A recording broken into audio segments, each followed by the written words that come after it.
जय श्री झूलेलाल। सतनाम साखी सिंधी समाचार राजस्थान में तव्हां सभिनी जो स्वागत है। दोस्तों अचो अॼु ॻाल्हि कंदासीं श्राद्धनि जे मथां कि श्राद्ध कॾहिं खां प्रारंभ आहिनि, 17 या 18 खां, ऐं श्राद्ध में छा कजे छा न कजे ऐं छा दान ॾिजे उन बारे में थोरी सी चर्चा कंदासीं। त दोस्तों पितृपक्ष प्रारंभ थिए पियो 17 सितंबर खां प्रारंभ थी करे इन जो समापन थींदो 2 अक्टूबर ते। जी हाँ दोस्तों, 17 सितंबर खां प्रारंभ थी करे 2 अक्टूबर ते ये समापन थींदा। तंहिंजे अंदरि पाण श्राद्ध पक्ष मल्हाइण जो मतिलबु इहो ई थींदो आहे कि पाण पंहिंजे वॾे बुज़ुर्ग जेका असांजे घर में न रहिया आहिनि, चाहे असांजा ॾाॾा ॾाॾी हुजनि, चाहे नाना नानी, या केर बि जेका असांजा वॾा हुजनि, या जेका हाल ई रिसेंट में केरु पंहिंजे घर परिवार में पंहिंजे विच में न रहिया हुजनि, उन्हनि खे यादि करण हेतु पाण जेको आहे श्राद्ध कंदा आहियूं। ऐं इहो साल में 15 ॾींहं 16 ॾींहं अहिड़ा ईंदा आहिनि जंहिंजे अंदरि असां असांजे वॾे बुज़ुर्गनि खे यादि करे कुझु सुठा कर्म कंदा आहियूं, जीअं दान इत्यादि कंदा आहियूं, घर में सुख शांति हेतु हवन बि कंदा आहियूं। ऐं तंहिंजे अलावा उन्हनि खे यादि करे असांजे घर जे अंदरि ब्राह्मणनि खे भोजन कराईंदा आहियूं, न्याणी इत्यादि खे बि भोजन कराईंदा आहियूं। चवंदा आहिनि कि हिननि ॾींहंनि में करियल उहो दान सिधो पितरनि खे प्राप्त थींदो आहे, जेका असांखे दुआ कंदा आहिनि। इहे 15 ॾींहं 16 ॾींहं इहे पितरनि जा ई थींदा आहिनि। जे कई परिवारनि में अॼु बि मान्यता आहे कि अन पितरनि जी छिक जे कारण कई परेशानियूं इत्यादि वग़ैरह ईंदियूं आहिनि, त इहे ॾींहं अहिड़ा थींदा आहिनि कि इन में पूजा पाठ इत्यादि उन्हनि जे नाले सां पाण महाराज के द्वारा कराईंदा आहियूं। पिंड दान हवन इत्यादि उन्हनि जी शांति लाइ करे कराईंदा आहियूं, जंहिंसां कि असांजे घर में सदाईं सुख शांति बणी रहे।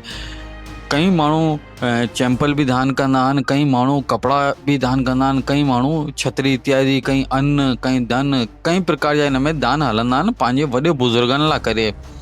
ऐं इन्हनि जी जेके पितरनि लाइ करे हिकिड़ो समय मुक़ररु करियल आहे। जी हाँ दोस्तों, हिकिड़ो समय मुक़ररु करियल आहे। उहो समय इहो आहे कि सुबुह ऐं शाम थींदा आहिनि, देवी देवता जी आरती इत्यादि थींदियूं आहिनि, त इन्हनि जो समय रखियल आहे सुबुह जी सूर्य किरण खां पोइ, यानी 7-8 लॻे खां पोइ पाण इन्हनि खे खाराए था सघूं, 12-1 ताणी लास्ट।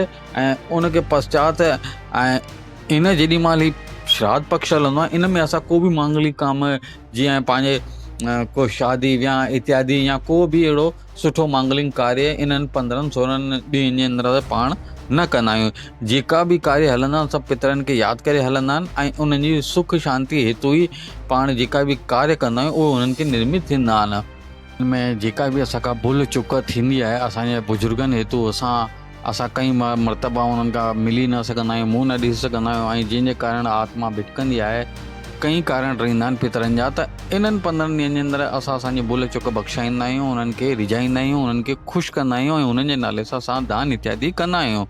छा कजे छा न कजे, त दोस्तों जेको बि असांजे घर में भोजन इत्यादि ठहींदो आहे न, उहो बिल्कुलु सात्विक हुजे, उहो भोजन पितरनि खे कराइजे। ऐं पितरनि जे ॾींहंनि जे अंदरि जेका श्राद्ध जा ॾींहं हलंदा आहिनि, हिन में तामसी भोजन न कजे, जीअं कि अंडो मांस मच्छी शराब इत्यादि जो सेवन घर में न कजे, छोकी हीअ करण सां उन्हनि खे ॾाढी तकलीफ़ थींदी आहे। ऐं उहो पोइ इहे बि मान्यता आहे कि उहे पिटे करे वेंदा आहिनि घर में। जेॾी महिल 15-16 ॾींहंनि खां पोइ वापसि पंहिंजे लोक में वेंदा आहिनि, त पोइ ई हुनखे पिटंदा आहिनि। इन कारण इन भोजन जो बिल्कुलु बि प्रयोग न कजे। दोस्तों हिननि ॾींहंनि में अचो त पाण पंहिंजे वॾे बुज़ुर्ग जेका हिन दुनिया में न आहिनि, जेका पितृलोक में आहिनि, भॻवान श्री जे चरणनि में आहिनि, त अचो उन्हनि खे यादि करूं, उन्हनि जे नाले सां दान इत्यादि करूं, जेकी पंहिंजी यथा श्रद्धा आहे।